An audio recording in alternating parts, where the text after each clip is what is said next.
शककर्ते छत्रपती शिवाजी महाराज यांच्या 350व्या शिवराज्याभिषेक दिनानिमित्त मराठा तितुका मेळावा प्रतिष्ठान यांच्या वतीनं 5 आणि 6 जून रोजी किल्ले विशाळगडावर विविध कार्यक्रमांचं आयोजन करण्यात आलं होतं. 5 जून रोजी पावनखिंड पूजन, स्मारक भूमिपूजन, मर्दानी खेळ, महिलांचं लेझिम पथक सादरीकरण, मार्शल आर्टची प्रात्यक्षिकं, पोवाडा यांचं सादरीकरण करण्यात आलं. सायंकाळी विशाळगडावर मुंडा दरवाजा इथं तोरण बांधून दुर्गपूजन करण्यात आलं. यावेळी नेत्रदीपक आतिषबाजी करण्यात आली. 6 जून रोजी 5 फूट सिंहासनारूढ मूर्तीचं विधिवत पूजन करण्यात आलं. प्रतिष्ठानचे संस्थापक अध्यक्ष रणजित घरपणकर यांनी मोठ्या मूर्तीवर नाण्यांचा अभिषेक केला, तर कार्यप्रमुख योगेश केरकर आणि ऋषिकेश देसाई यांनी उत्सव मूर्तीवर अभिषेक केला.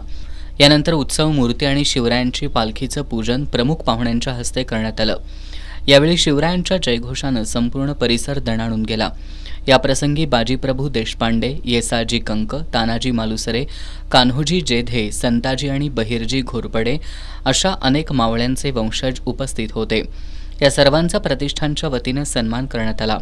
याप्रसंगी प्रतिष्ठानचे अनिल चिले, अक्षय ओतारी, विनायक मांजरेकर, अमर पाटील यांच्यासह राज्यभरातून 3000 शिवभक्त उपस्थित होते.